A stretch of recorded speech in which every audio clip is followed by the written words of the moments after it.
Good noon students. आज की class में हम हमारा एक साइकोलॉजी का टॉपिक मोटिवेशन वो कवर करेंगे। बेटा वो टॉपिक काफ़ी इम्पोर्टेंट है बोर्ड एग्जामिनेशन के पॉइंट ऑफ व्यू से, क्योंकि लास्ट प्रीवियस ईयर में का ट्रेंड अगर देखा जाए तो उस ट्रेंड में वो क्वेश्चन कई बार हमें देखने को मिला है, काफ़ी अच्छे वेटेज में देखने को मिला है। मैक्सिमम टाइम देखा गया है कि वो जो क्वेश्चन पूछा जाता है वो 5 मार्क्स में पूछा जाता है पूरा का पूरा। और इस टॉपिक के बाद रिसेंटली हमने जो टेस्ट लिया था उस टेस्ट पेपर को डिस्कस करेंगे। उस डिस्कशन में हमारा जो अभी तक का टोटल कंटेंट है उसका थोड़ा बहुत रिवीजन भी हो जाएगा। तो बेटा आइए आज की क्लास स्टार्ट करते हैं। आज की क्लास में हमारा जो सबसे पहला टॉपिक है वो है मोटिवेशन। देखिए मोटिवेशन की अगर बात की जाए मोटिवेशन होता क्या है, तो मैंने यहाँ 2 वर्ड लिख रखे हैं। पहला है एनीथिंग और दूसरा है गोल। तो कोई भी चीज और हमारा जो टारगेट है उसके बीच का जो ब्रिज है दैट इज कॉल्ड मोटिवेशन। जो चीज इन दोनों चीजों को आपस में जोड़ेगी वो हमारे लिए क्या कहलाएगी, मोटिवेशन। एग्जाम्पल के लिए क्लास 12 के स्टूडेंट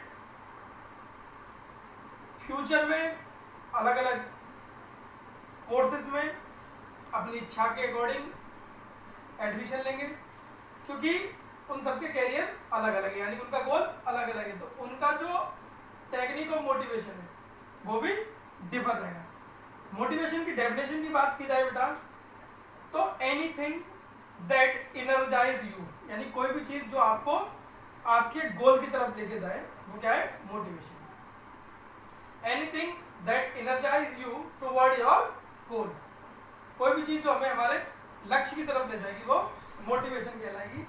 अगर बात की जाए मोटिवेशन के टाइप की के मोटिवेशन कितने प्रकार का होता है, तो मोटिवेशन बेटा 2 प्रकार का होता है। मोटिवेशन या तो इंटरनल सोर्स से हमारी अंतरात्मा की आवाज से आता है, या एक्सटर्नल सोर्स किसी दूसरे माध्यम से भी आ सकता है। तो ये 2 टाइप हो गए, इंट्रिंसिक मोटिवेशन या इंटरनल मोटिवेशन, एक्सट्रिंसिक और एक्सटर्नल मोटिवेशन।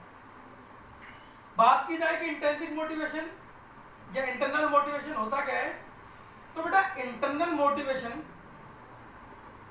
वो टेक्निक ऑफ मोटिवेशन है जिसमें अपने गोल को पाने की इच्छा हमारे अंतरात्मा की आवाज से आती है, मतलब सेल्फ से आती है। अगर कोई भी सेल्फ वॉइस, सेल्फ प्लेजर हमें किसी काम को करने के लिए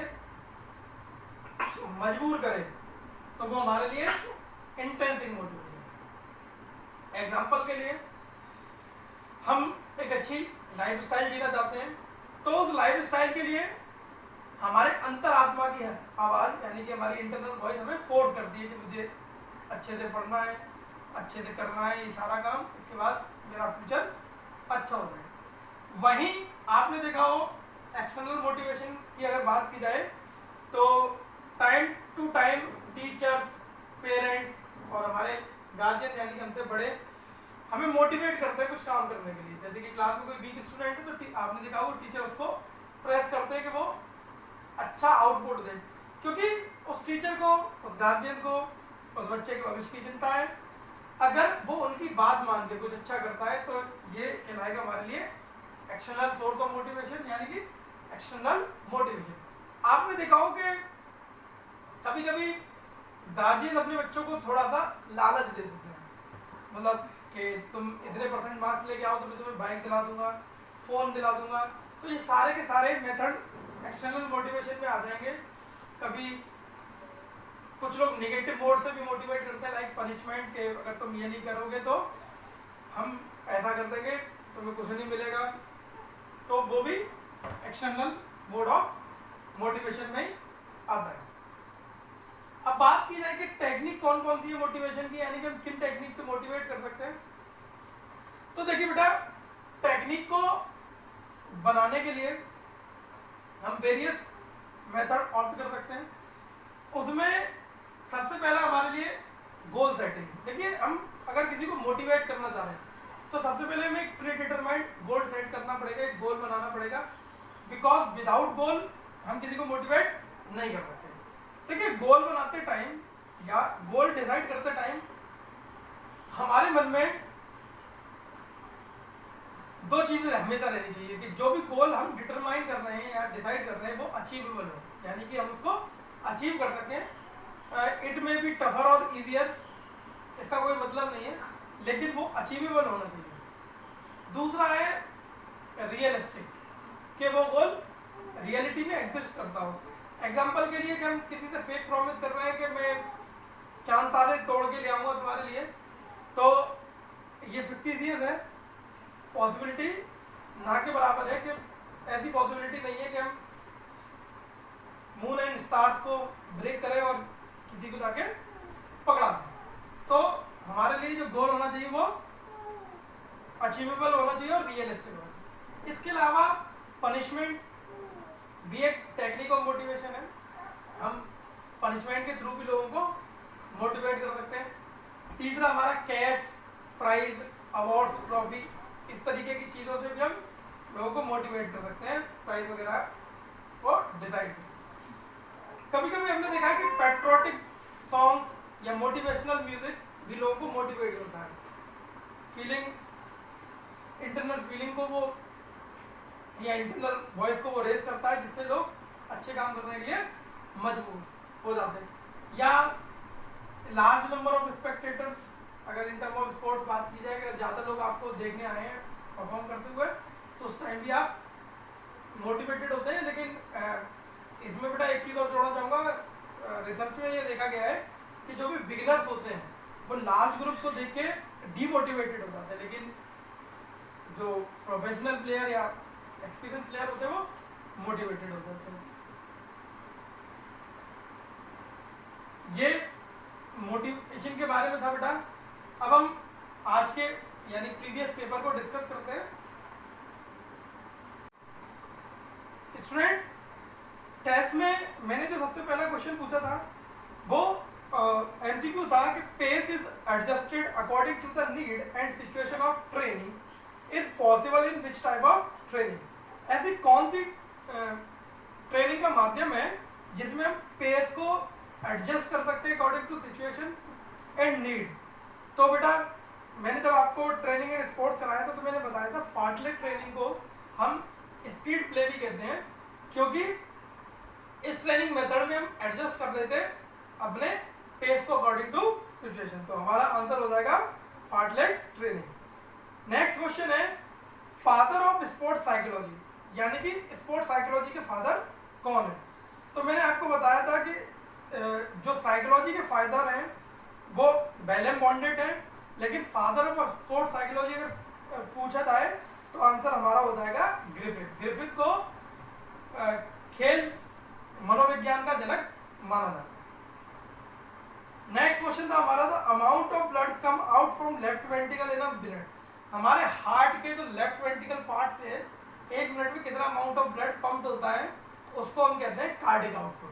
मैंने आपको बताया था कि जो पर बीट पंप होता है उसको हम स्ट्रोक वॉल्यूम कहते हैं, और जो पर मिनट पंप होता है stroke volume into heart rate, तो वो हमारे लिए cardiac output. The right answer is cardiac output. Next question is amount of air left in lungs after acceleration. हम ऐसा बचा हुआ अमाउंट ऑफ एयर जो हमारे लंग्स में रह जाता है जब हम इनहेल और एक्सहेल के प्रोसेस को कंप्लीट कर लेते हैं। तो मैंने आपको बताया था कि नॉर्मल ब्रीथिंग प्रोसेस में हम कितना इनहेल और एक्सहेल कर रहे हैं उसको हम टाइडल कैपेसिटी कह रहे थे, मैक्सिमम में कितना इनहेल और एक्सहेल कर रहे हैं उसको वाइटल कैपेसिटी कह रहे थे, और जो बच रहा था हमारे लंग्स में लेफ्ट उसको हम रेजिडियल वॉल्यूम। तो हमारा जो राइट आंसर है वो रेजिडियल वॉल्यूम। नेक्स्ट है which of the following is not a component of physical fitness. मैंने आपको बताया था फिजिकल फिटनेस के 5 कंपोनेंट है बेटा, speed, strength, flexibility, coordinative ability and endurance. तो बेटा हम यहाँ देख रहे हैं कि बॉडी कंपोजिशन एक ऑप्शन दे रखा है, तो body composition is not a part of physical fitness. Body composition की अगर बारे में बात की जाए तो बॉडी कंपोजिशन जो है वो हेल्थ रिलेटेड फिजिकल फिटनेस का पार्ट है, लेकिन फिजिकल फिटनेस का पार्ट फिजिकल फिटनेस का पार्ट नहीं है। अगर कोई हेल्थ रिलेटेड फिजिकल फिटनेस की बात करता तो ये उसका पार्ट हो जाता है। फिर नेक्स्ट क्वेश्चन हमारा न्यूटन सेकंड लॉ। न्यूटन का जो सेकंड लॉ था जिसमें हमने देखा कि जो एक्सेलरेशन था वो डायरेक्टली प्रोपोर्शनल था फोर्स अप्लाइड के और इनवर्सली प्रोपोर्शनल था उस ऑब्जेक्ट के मास के।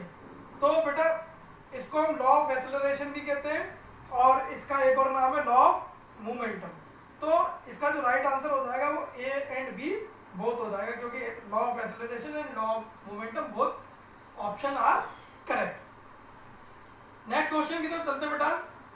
Is not a type of aggression. मैंने बताया था कि हम एग्रेशन की बात कर रहे हैं तो 3 तरीके का एग्रेशन बताया था आपको। Hostile aggression, physical aggression, instrumental जब हम पोजीशन ले रहे थे किसी इंस्ट्रूमेंट का, असर्टिव बिहेवियर हम with in rule and regulation किसी भी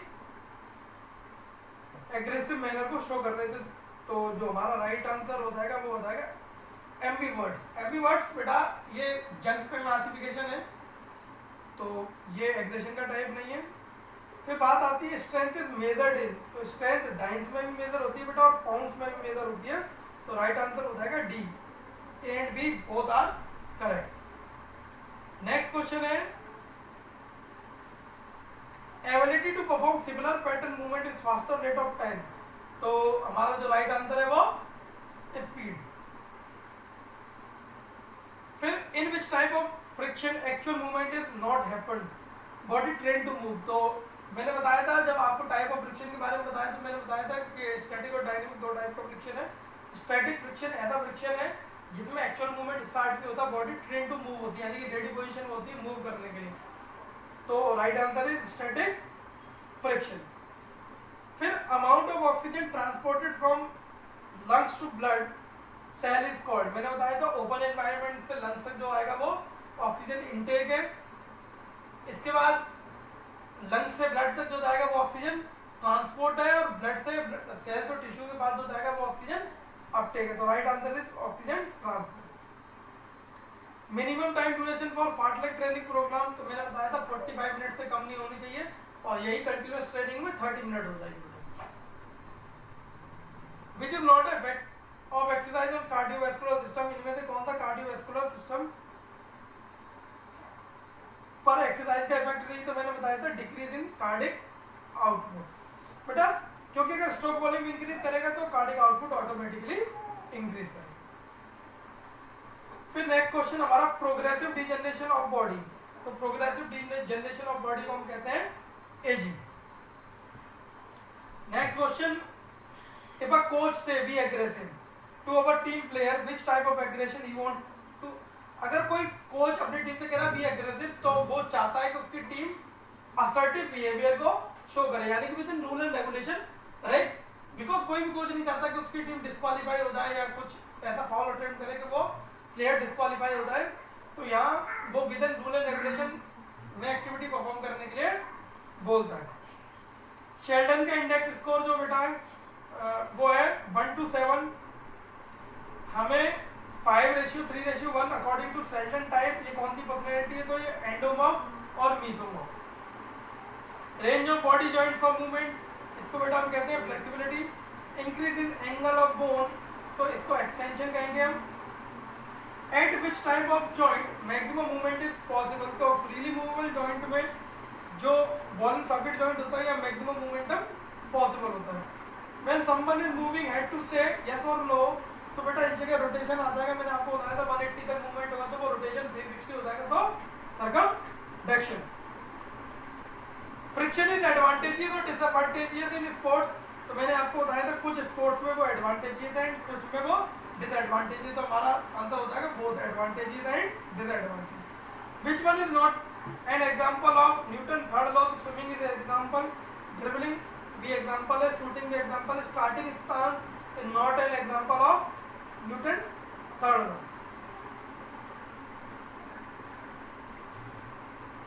ये हमारे न्यूटन के फर्स्ट लॉ में चला जाएगा। Which training methods you suggest to improve speed, तो हम स्पीड को इम्प्रूव करने के लिए पेस रेसिस या एक्सेलरेशन रन दोनों में से कोई भी सजेस्ट कर सकते हैं किसी को। तो हमारे पास ऑप्शन है pace races, minimum circuit station की अगर बात की जाए सर्किट ट्रेनिंग में तो बेटा 10 राइट आंसर है। मैंने देखा है कई लोग 6 to 10 भी बोलती है, लेकिन अगर देखा जाए राइट तो वो 10। Maintain maximum momentum for maximum time duration, तो मैंने बताया था स्पीड का ये टाइप है और इसको हम कहते हैं locomotor abilities. Which type of endurance ability are required to perform 100 metre and 200 metre. मैंने बताया था अगर हम किसी भी टास्क को लेस देन 45 सेकंड के अंदर परफॉर्म कर रहे हैं तो उस टाइम हमें जिस एंड्योरेंस की जरूरत है वो speed endurance. Study of human behaviour and pose is called psychology. अभी हम उसी का एक टॉपिक कर रहे थे motivation. Study of mutual relationship between body organ is called, तो हमें सभी को पता है फिजियोलॉजी, ये हमारी एक यूनिट थी। जंग का क्लासिफिकेशन ऑफ पर्सनालिटी पूछा हुआ है, तो अभी हमने बात की थी थोड़ी देर पहले कि इंट्रोवर्ट्स, एक्सट्रोवर्ट्स एंड एम्बिवर्ट्स। तो मैं जैसा कि देख रहा हूँ कि इनमें से जो बी आंसर है वो करेक्ट है। तो स्टूडेंट ये था हमारा आज की वीडियो में। नेक्स्ट क्लास में मैं चाहूँगा कि आप सभी लोग उस क्लास को स्टार्ट करने से पहले अपने साथ एक पेन और पेपर रखें, क्योंकि हम प्लानिंग इन स्पोर्ट्स स्टार्ट करने वाले हैं। कई बच्चों के मैसेज आ रहे थे कि सर आप फर्स्ट यूनिट नहीं करा रहे।